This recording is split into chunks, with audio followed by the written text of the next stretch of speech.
It may be the bye week, but the Panthers just made a major move. A big spotlight for Thomas Brown, one of the rising young coaches in the NFL. Interesting situation here for the Panthers in general. Now, first of all, maybe not a total surprise that Frank Reich is giving up play calling. You know, he kind of had to alter the way that he was calling plays to fit Bryce Young and what they were asking Bryce Young to do. And they know they wanted to simplify things and kind of pull back a little bit. So he ends up doing that. Now, here's the macro picture. From my understanding, the way that Frank Reich and his coaches, including all of them basically, will be judged is how the offense can change, improve, and how Bryce Young develops. There is nothing more important in this organization than the number one overall pick, playing like the number one overall pick. Hopefully for the Panthers, this will go a long way in getting Bryce Young to play as they know that he can play, Mike. Yes, that is correct. The Carolina Panthers coach Frank Reich has elected to give up play calling duties to offensive coordinator Thomas Brown. Frank Reich also gave some injury updates heading into the bye week and plans of attack that way. And with the trade deadline looming, the rumor mill is getting out of control. We got all that and more in this edition of Panthers News Today. We're starting right now. What up, those? Aaron Duncan here with the Necessary Bluntness Sports Talk. Recap and analysis of the Panthers is what I do on this channel. So if you want to get your water cooler talking points about the Carolina Panthers 3 to 5 business days in advance, hit that subscribe button down below because you're probably going to hear it here first before the public starts talking about it. Because I'm on top of these news and updates when, like I said, even when it's the bye week, it may seem like a slow news day, but this team never ceases to amaze me, and I'm on top of everything with film breakdowns, podcasts, and videos just like this. So make sure you are subscribed and give the video a thumbs up. So yes, Frank Reich did give up play calling duties to offensive coordinator Thomas Brown, and I know some people were confused. It was like, why do we have an offensive coordinator for if he's not going to call the plays? Offensive coordinator still is in charge of installing the game plans on a weekly basis. He works with the head coach Frank Reich to put things together when it's time for the meeting at the beginning of the week to introduce the opponent to the team.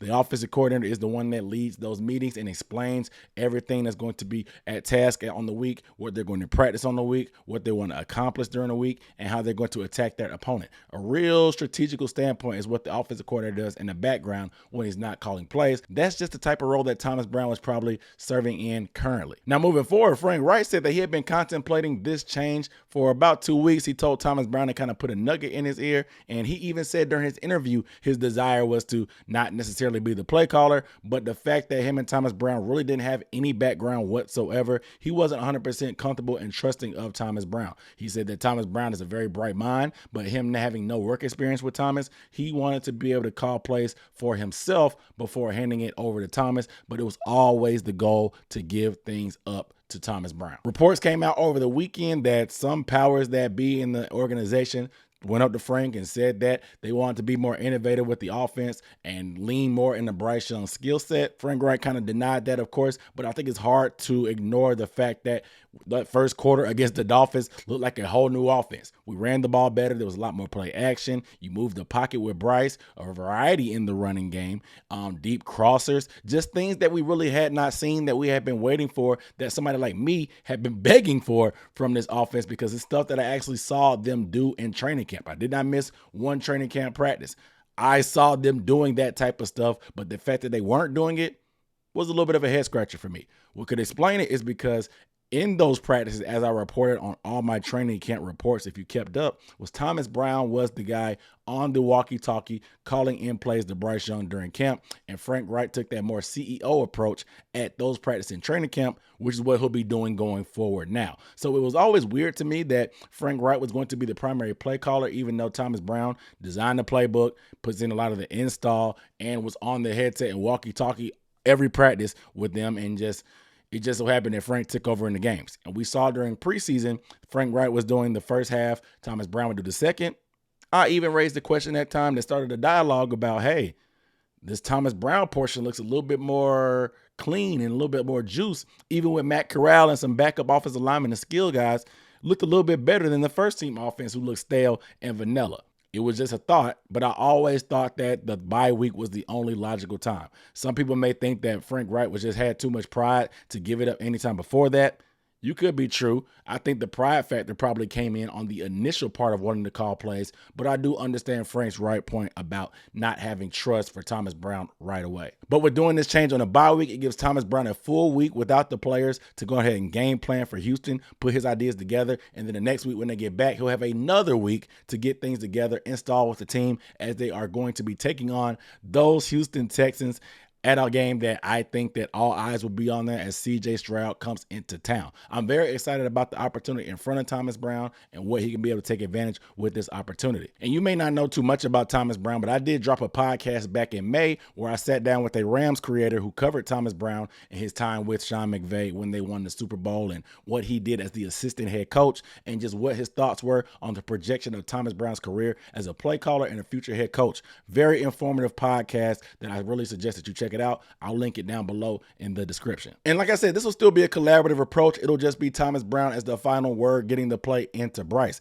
It allows Frank Reich to take a step back and, like I said, be more of a oversee type, CEO type of head coach where you can manage the timeouts better than that you kind of struggle with. You can manage the personnel, which there's been some issues with. You can get on the team about being a little bit more disciplined with pre-snap penalties. You can pay attention a little bit more to the defense and do things that you really couldn't do when you were preoccupied with calling plays. So I think this is actually a great move for the team and a common sense move. And like I said, I think the timing was just perfect, giving that extra time for Thomas Brown and the team to adjust to the new play caller. And the media did ask if this move to change it now came from upstairs, as in David Tepper, and Frank Reich denied it. He said that this was always the plan eventually, and I can kind of believe him. However, I know some people are going to say that, does this mean that Frank Reich is on the hot seat? They're making dramatic moves this early in the season. I wouldn't call it dramatic because we're 0-6. Something has to give. We're not going to make too many personnel moves right now. I assume there will be some trades, but I just don't think that this is such a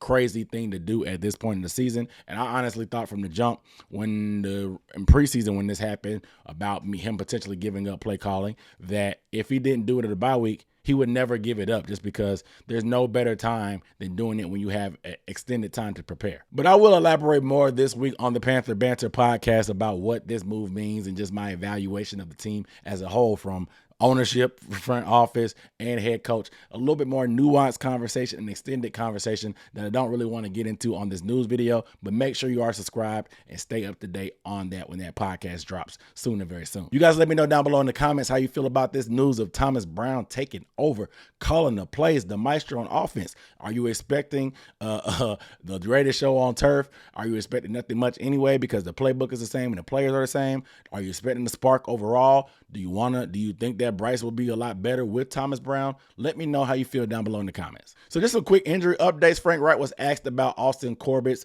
guys like Austin Corbett, Xavier Woods, and J.C. Horn. The only concrete things we got was Corbett was trending to look pretty good. Corbett was talked to in the locker room himself, and he sounded very optimistic about his potential to return. He's been practicing for a few weeks now, and so if we can get him back on the other side of the bye, that will do wonders for an offensive line that has been struggling with injuries in the interior, but also struggling with performance as well. And I think Austin Corbett, being that he was our best offensive lineman last year, will be much needed help for our rookie quarterback to help keep them clean and help as we usher in the new offensive coordinator with Thomas Brown. And as we know, J.C. Horn was on injury reserve as well because of his hamstring issue. He got I don't know what it was called, some kind of, not surgery, but it was some kind of specific treatment done. But he will be evaluated this week by a doctor to see what the prognosis is for the post-bye and when he can return. This is great news because our secondary has been decimated with injuries as well, adding on top of what happened with Von Bell and Xavier Woods. If we can get guys like JC back, probably Xavier Woods, Austin Corbett after the bye, this new play calling we're going to have, maybe a trade or two before Halloween happens, who knows? Maybe the Panthers can make a little bit of a run and be a lot more competitive on that back end of the bye because the schedule gets a little bit softer, especially immediately after the bye with the first few weeks. So these injuries and guys coming back, it'll be a breath of fresh air. And I know the Panthers don't have a ton to play for right now, being that they're 0-6, but it gives us something to be a little bit more optimistic about, and hopefully they can improve their chances of not being 0-17 this year. I don't see it happening personally, but I think that these injuries and people coming back will go a long way in preventing that. You guys let me know how you feel about the return of all these guys, and do you think how much of an impact it'll have on them potentially getting a couple wins in the back stretch of the season. And last but not least, NFL insider Albert Breer, that works for Sports Illustrated, talked about some things in his weekly mailbag where he answers questions, and somebody asked him about the Panthers being busy at the trade deadline, and he thought that the Panthers would be sellers more than buyers, and he mentioned names like Dante Jackson, Jeremy Chin, Terrace Marshall Jr., and he even talked about Brian Burns, with Brian Burns' situation being the stickiest, because you always have to leave that up there, because what are the Panthers doing? Have they not agreed to a contract yet? Do they want to try to get some value that they could have got last year from Brian Burns? Who knows? But there's a lot of household names for Panthers fans that we know that are on the trading block that seems like they're trying to rebuild and get some draft assets to kind of reshape this team into the mold of what this new coaching staff wants to do. A lot of carryover guys aren't really safe, and when you see guys like Terrace and Jeremy Chin not getting the playing time that we think they probably should get, the writing is almost on the wall, unfortunately, even though Jeremy Chin is one of my favorite players on this team. I even got the jersey, man. I got to stop buying jerseys, because I may be bad luck Chuck in terms of guys getting shipped out of here, because I got a closet full of CMC and DJ Moore jerseys that I can't do anything with at this point, but probably put them in a frame. So I guess I'm bad luck Chuck. But we will see. Do you think the Panthers should be buyers or sellers at the trade deadline? I still think they should try to make a move for a wide receiver if possible, and if they need to try to include some of the players that we mentioned to make that happen, I'm with that. And if we give up some mid-round draft capital, do you think this regime will be able to turn some mid-round draft capital into a very good wide receiver that could help Bryce Young? If that's something we could do, I think it's better to go ahead and get a known commodity. And I've told you guys that free agency is not something that we can rely on. Yes, you could probably rely on the draft, but those guys are going to take time to develop too. And by the time that happens, the window for competing with Bryce being on a rookie contract may come and go. So you need to get assets that can help impact the team right away. We're not trying to win a Super Bowl this year. This is about the future and building around a quarterback that you traded a lot for, but has also shown some promise even with limited weapons. So you want to put more around him so he can continue that improvement on a week-by-week basis to get to that place where you expected him to be after you made him the number 1 overall pick. But like I said, you guys let me know down below in the comments. Are any of these names a surprise to you to get traded? And who do you think we should trade? Who do you think that we should keep out of those guys I named? Let me know how you feel. But without further ado, make sure you guys are subscribed. And like I said, check out the Panther Banter podcast. The info is down below in the description. I really appreciate you guys watching. I'll see you next time. Peace.